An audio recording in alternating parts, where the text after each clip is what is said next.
Миеке районының Кәреш ауылы турагында тәүге язма мәгълүматтар 1812 елгы документтарда күренә. Әлеге мәлдә ул райондың бөтеп барган авылдары исемлегендә. Сөнки унда өс көн өйдә бер титтәгә якын кеше тора, калгандары баксасылар. Кәрештең тарихы нисек? Архив документтары буенча тергеҙелгән шәҗәрәләр ни һөйләй? 1812 елда Однай авылынан күсереп китереп утыртылган 7 гаилә килеп утыралар. 1816 елдагы ревизский сказкада язылган мына шушы әйтеп үткән кешеләр, Кадыргулов, Габделкәрим Кадыргулов, ул старшинский помощник дәрәҗәһе менән килеп утыра, күрәһең, бу авылга как бы старший һәм аграк итеп куйганнар инде ул.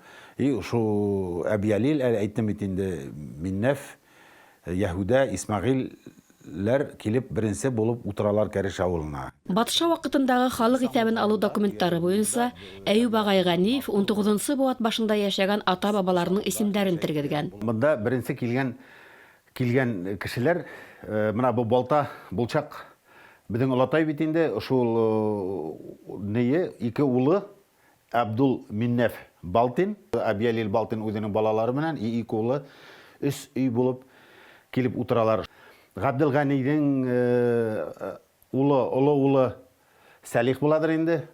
Шунан Вахид дигән улы Ямил дигән, Габдел Ямил, Габдел Вахид, Салих, Габдел Латип дигән уллары менә Габделганийдин.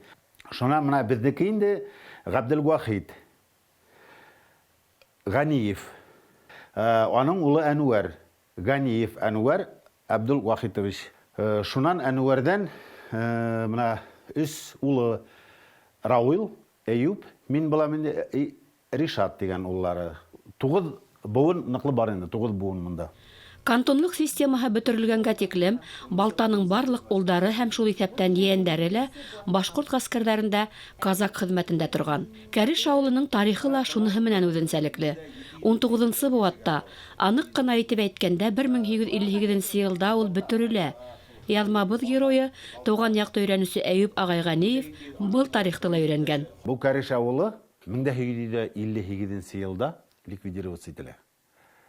Ойтуган авылын, Кәреш авылын ликвидировать иткәннәр. 34 елдагы ревизский сказкада, 50 елдагы да бар.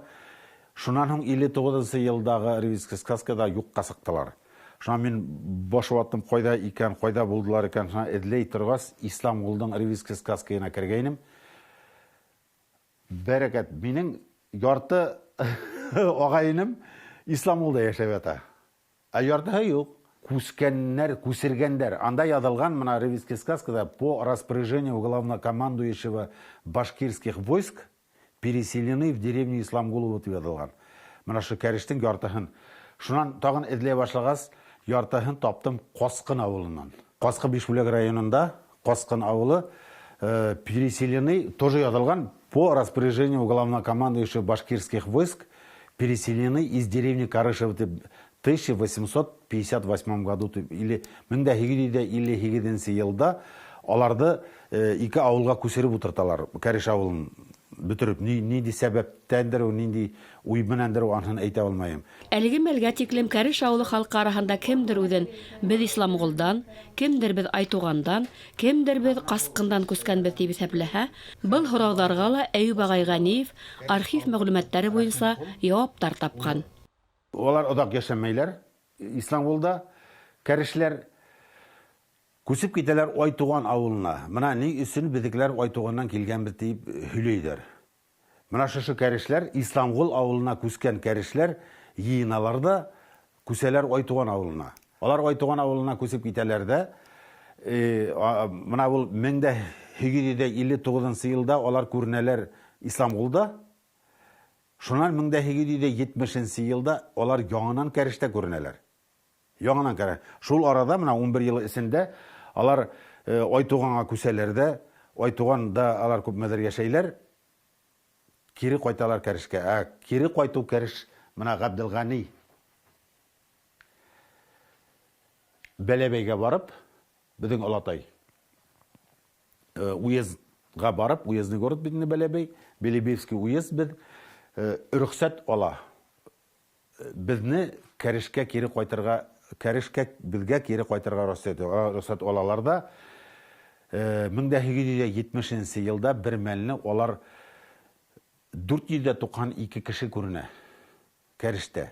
Бер түгел ике шәҗәрә эшләгән Әюб агай. Уларның тамырлары уртак. Ганиевтарның шәҗәрәһен эшләгәннән һуң бер иптәшебез, танышыбыз Гаяз исемле килеп менә шу шәҗәрәне күргәндә, ул Галимов бит инде, уна Гани белән Галим бер туган. Миңа да безгә дә шуны эшләп бир тигәс, мин менә Галимовтарның тоже шәҗәрәһен эшләргә булдым. Менә ул Гаязның һорау буенча менә шул ук балта руынан килгән, Ганиевтар руынан килгән шу Кәреш авылы Галимовтарның шәҗәрәһен эшләнек инде. Менә монда шул ук әйберләр кабатлана. Миннәфтең улдары бит инде Рахимкулдың улы Галим, Гани булган бит инде. Ганидекен эшләнек. Менә һәр Галимдың шәҗәрәһе инде менә бул Галим, Габдел Галимдың шәҗәрәһе. Кәреш авылының иң өлкән кешеһе Тимербулат Улатай Әхмәтшин. Уга 95 яшь. Минзия кызының тәрбияһендә ул. 5 балаһы төрле якта дөнья курган. Исламгол авылының шәҗәрә байрамына улар барыһы ла йыелып кайткайны. Кәреш авылы мындай түгел инде, күмәк балалар, күмәкләр үсә торган инде, утадар, мәктәпкә бара торган инде, утадар укучылар саат торган инде. Һәр бер йортта мына 8-әр, 9-әр, 7-шәр, 6-шәр бала үттек. Кәреш авылы бөтеп барган авылдар исемлегендә торһа ла, ошо ердә туган кешеләрнең күбеһе уны ташлагыһы килмәй. 95 яшьлек Тимербулат Улатай авылды тотып тора дигәндә лә хата булмас. Уның өчен бында почтальондар пенсия алып килә, авырып китһә, тиз ярдәм машинаһы ла көттермәй. Авыл урамының 500 метр баткаклы урынына кырсын түшәгәннәр. Урамга электр баганаларына төнге яктырткыч лампочкалар элгәннәр. Эсәр һыу кубыгы тәртипкә килтерелгән. Кушъелга кисеүе аша күпер рәтләнгән. Район хакимияте авылды игътибар үзәгендә тота. Мен инде мына по мере возможности үзем бу авылны восстановить итер өчен мына обращениялар белән утны үткәрдек. Басма ике авыл арасынан токталарын восстановить иттек. Магазинга, фельдшерский пунктта йөрер өчен. Мына быел инде мына бу юлны салдырдык. Кыш кыны тоже алдылар бу авылны под контроль. Ришат Габдрашитович та килгәләп проверять итеп йөри. Сельсовет мына суны ремонтировать иттеләр, весь огородить иттеләр авыл башында. Анда тоже проблема бар су белән. Бу авыл үләргә тиеш түгел. Матур мына нинди природасы. Мына мен ел сайын кайттам, монда шул хәтле энергия алам. Китәсем дә килмәй. Ут үткән, газ үткән, һау үткән. Бұл хәзер бына юл төзегәннәр, матур итеп юл төзегәннәр. Яшәргә мөмкинселек бар.